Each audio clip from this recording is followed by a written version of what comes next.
Alright, this is just a real quick video about creating events.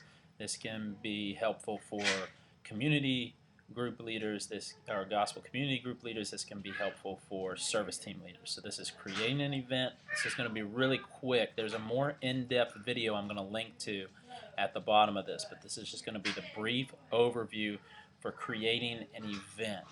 And so the Barrett Gospel Community Group, for instance, has already created a event for each book study that they're having coming up, and so that's going to be really helpful because as people RSVP for those events, they're going to be emailed notifications reminding them that that event is coming. So for instance, if you create a service event and there's certain roles that people are going to have to fulfill as a part of that, and they are not only RSVP to come to the event, but to say bring a food to the event, or fill a certain role like a greeter or a hostess of the event, then they'll be sent an email reminding them of that as well automatically. So you don't have to go sorting through who said they do what again, and then I need to email them, remind them, and then maybe other people forget because you forget, and all those things that kind of come with that is eliminated in this. So if you create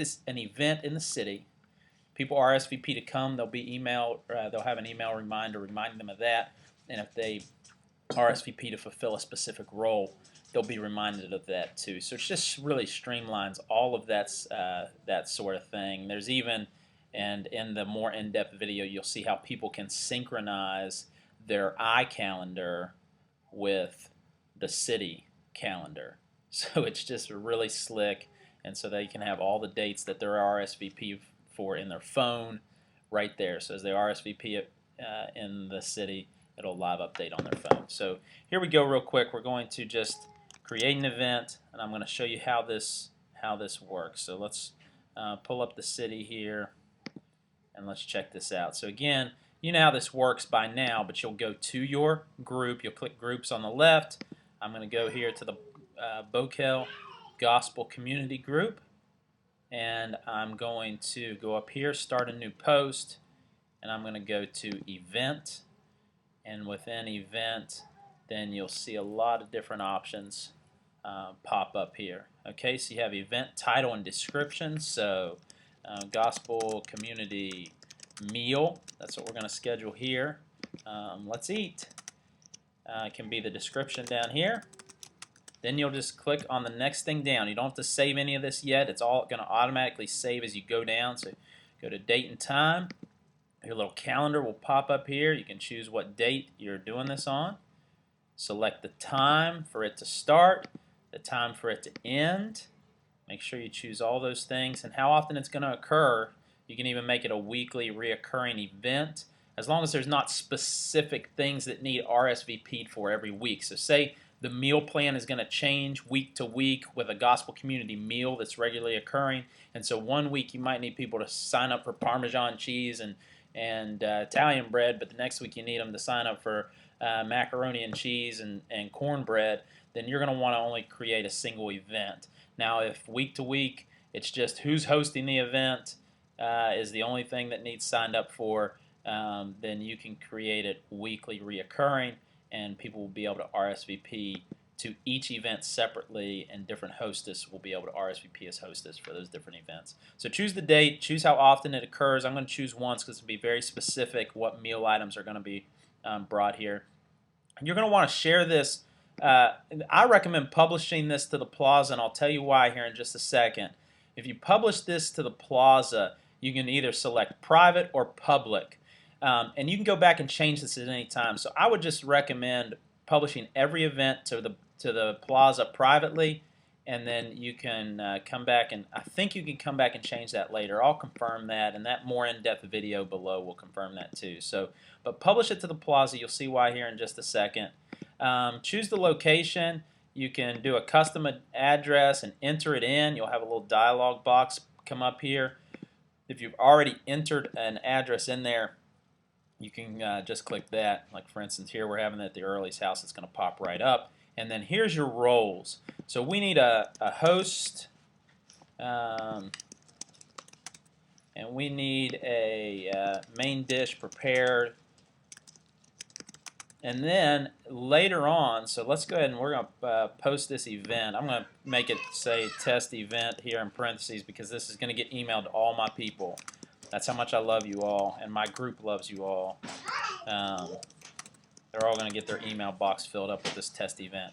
Now you're going to hit next step. Once you've taken care of all these things, you're going to hit next step. You're going to move on.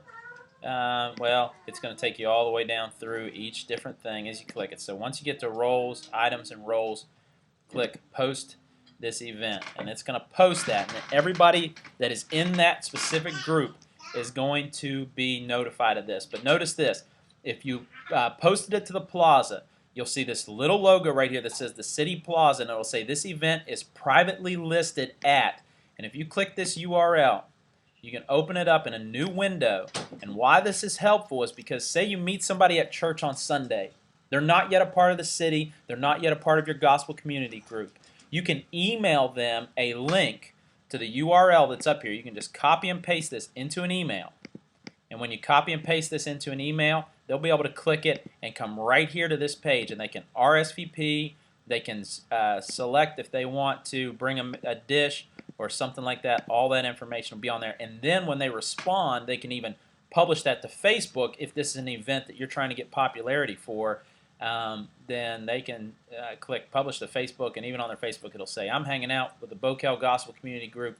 It'll make a post for that. And they can talk about the event on there too, just like normal. So I suggest doing that so you can share it with people who might not even be on the city. One last thing, and you can tell this to your group members, because say you schedule an event, a meal, but somebody else is in charge of the meal. They're going to be able to edit the meal. So especially if you have selected within your group that anybody can create or edit an event, now they can come in here, and up here at the top, you'll see this little pencil on this pad of paper here. They can click that, log in, go to items and roles here, and they can begin adding items that need brought. Mashed taters, we love that. Probably get 5 of those, 5 bowls of that, and then maybe some bread, 1 loaf of bread, and some tacos, probably about 70 tacos. And then you just click update this event. That's simple to update it. Now they've added those things to it that need done for this event. So now when someone RSVPs, yes, I'm coming. And they'll be prompted to see what items they might be able to bring. So yes, I'm coming. And then this also goes, or that's down here. Yes, I'll be there. And now you see, they can say, well, I'll bring all 5 things of mashed potatoes, and I'll probably bring 1 taco. And they can respond, and that will update as to what's needed at this event. But it doesn't just update here. It'll also update on the plaza. So now if you're sharing this with someone publicly, they can see there's already 5 mashed potatoes signed up for and 1 taco.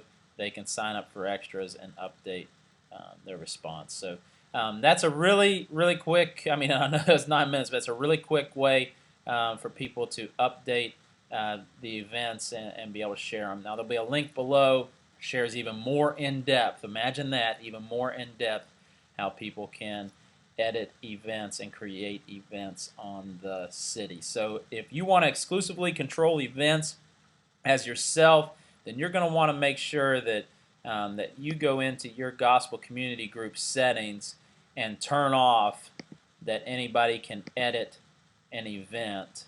And that is, again, up under this wrench right here.